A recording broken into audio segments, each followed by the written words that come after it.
ఖమ్మం పట్టణం వెలుగుమట్ల ప్రాంతంలో వందల పేదల ఇళ్లను కూల్చివేసి ప్రజల కన్నీళ్లతో చెలగాటమాడినటువంటి కాంగ్రెస్ ప్రభుత్వాన్ని చూసి యావత్ తెలంగాణ పేద జాతి అంతా కూడా వాళ్ళకి సంఘీభావం చెప్పడమే కాకుండా ఈ ప్రభుత్వం కూలిపోవాలని చెప్పి శాపనార్థాలు పెడుతున్నారు.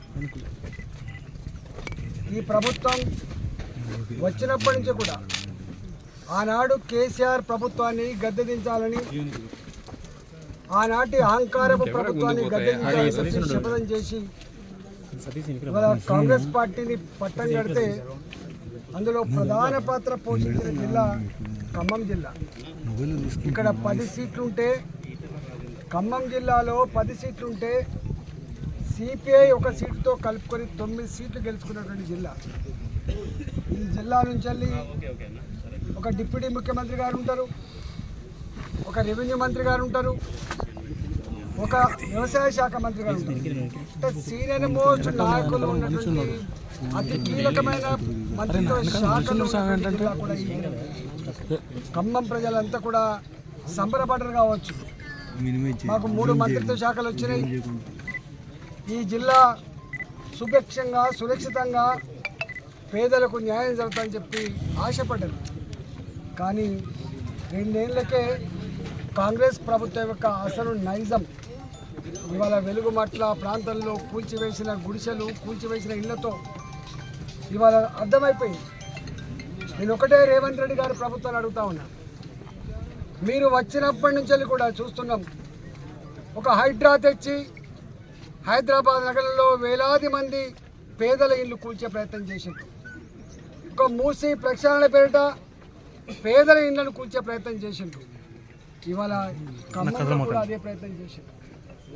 తెలంగాణ మాత్రమే కాదు, ఇవాళ హైదరాబాద్ లాంటి నగరాల్లో ఆనాటి సమైక్య రాష్ట్రానికి సంబంధించి శ్రీకాకుళం, విజయనగరం, ఇవాళ కర్నూలు, కడప, తెలంగాణ ప్రాంతం నుంచి వెళ్ళి పొట్ట చేత పట్టుకొని కన్న ఊర్లో ఉపాధి లేకపోతే కనిపెంచిన అమ్మా నాన్నను అక్కడే వదిలిపెట్టి కన్న పిల్లల్ని వేసుకొని హైదరాబాద్కో, ఖమ్మంకో, వరంగల్కో, కరీంనగర్కో వచ్చి పండ్లు అమ్ముకొని బతికేవాళ్ళు, పూలు అమ్ముకొని బతికేవాళ్ళు, కూరగాయలు అమ్ముకొని బతికేవాళ్ళు, 10 ఇళ్లల్లో పని చేసుకొని బతికేవాళ్ళు, 10 ఇళ్లల్లో బట్టలు ఉతికి బతికేవాళ్ళు, ఆటో నడుపుకొని బతికేవాళ్ళు, రిక్షాలు తొక్కుకొని బతికేవాళ్ళు, ఇవాళ షాపులలో పనిచేసేవాళ్ళు. వీళ్ళంతా వాళ్ళకు ఇల్లు కిరాయి పే చేసే కెపాసిటీ కూడా ఉండదు.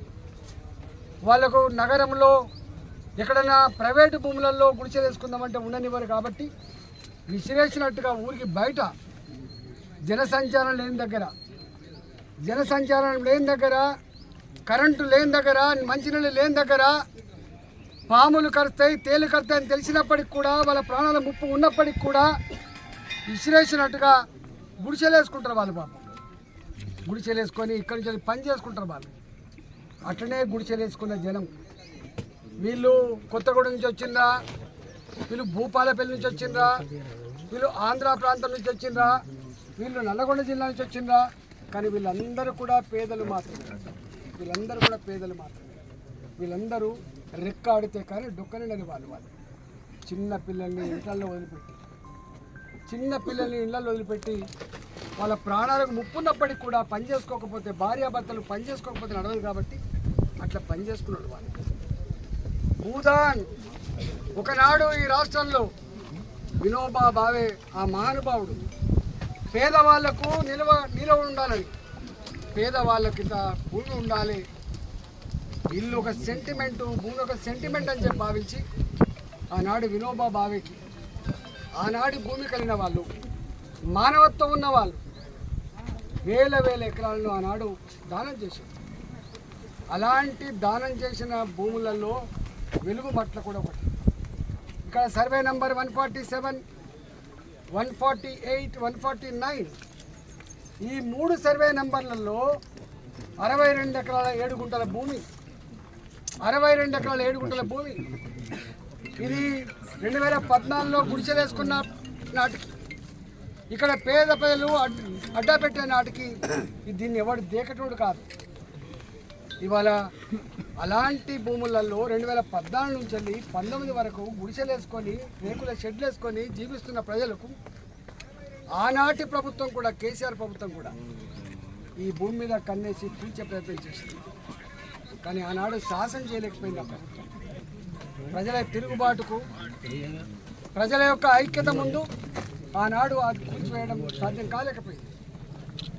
కానీ ఈ ప్రభుత్వం, రేవంత్ రెడ్డి ప్రభుత్వానికి కూల్చివేతలు, డిస్ట్రక్షన్, డిమాలిషన్, ఇవాళ డిస్ట్రక్షన్, డిమాలిషన్ ఇవాళ వాళ్ళ ఎజెండాలో ఉంది. కాబట్టి వీళ్ళకు ఇండ్లు కట్టించడం చేత కాదు, భూములు పంచడం చేత కాదు, పేదల బతుకులలో వెలుగు నింపడం చేత కాదు.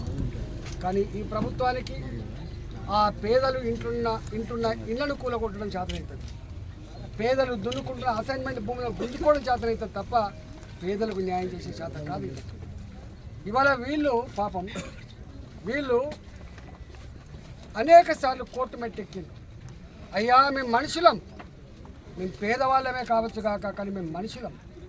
మేము వేసుకున్న ఇండ్లు, మేము వేసుకున్న గుడిసెలు ఇవాళ ఇది వినోబా భావే గారికి దానం చేసినటువంటి భూములలో వేసుకున్నాం.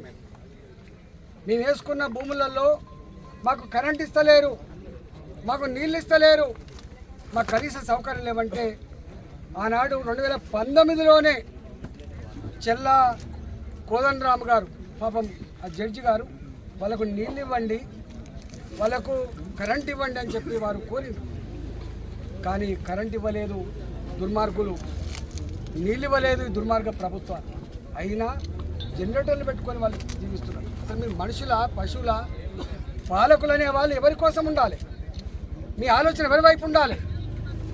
ఇన్ని వేల మంది ఇక్కడ నివసిస్తున్నారు, మరి వీళ్ళకి నీళ్ళు అయితే ఇద్దాం, వీళ్ళకి కరెంట్ ఇద్దామంటే సోయి జ్ఞానం కూడా మీకు లేదు. ఇలా ఆనాటి ప్రభుత్వం అట్లే చేసింది, ఇలా ఈనాటి ప్రభుత్వం కూడా వచ్చి 2 సంవత్సరాలు దాటిపోయింది. నీళ్ళు ఇచ్చడు కాదు, కరెంట్ ఇచ్చడు కాదు, ఏకంగా గుడిసెలే కుప్పకొచ్చింది. వాళ్ళు దొంగల్లాగా. నేను అడుగుతా ఉన్నా, ఇవాళ ఏ కోర్టు మీకు ఆర్డర్ ఇచ్చింది? కోర్టు ఎక్కడ ఆర్డర్ ఇవ్వలే.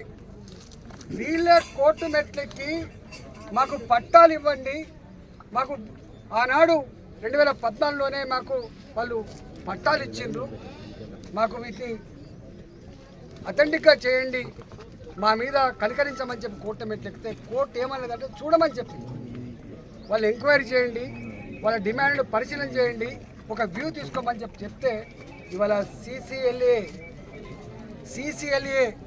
ఇవాళ రెవెన్యూ డిపార్ట్మెంట్ కింద ఉండే సిసిఎల్ఏ సుమోటోగా కోర్టు చూడమన్నది. కాబట్టి కోర్టు చూడమన్నది, కానీ కోర్టు 4000 మంది పోలీసు వాళ్ళతోటి ఉదయం 4 గంటలకు లేచి వచ్చి పిల్లా జల్లా చూడకుండా, కట్టు బట్టలను కూడా తీసుకొని ఇవ్వకుండా ఇవాళ మీరు ఇట్లా కళ్ళ ముందే కూల్చివేయాలని చెప్పి మాత్రం చెప్పలేదు. కానీ సిసిఎల్ఏ మాత్రం చూడమని చెప్తే ఇవాళ వీళ్ళు ఈ ఆర్డర్ ఇచ్చారు.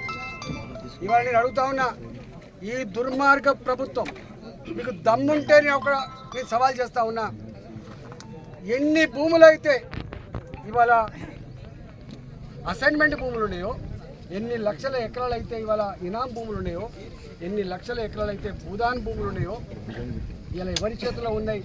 లెక్క తీయగలిగే దమ్ము, ధైర్యం నీకుందా అని చెప్పి అడుగుతా ఉన్నా. మీరు పెద్దవాళ్ళు కట్టుకున్న విల్లాల జోలికి పోరు, పెద్దవాళ్ళు కట్టుకున్న ఫామ్ హౌస్ జోలికి పోరు, పెద్దవాళ్ళు కట్టుకున్న ఫంక్షన్ హాల్ జోలికి పోరు.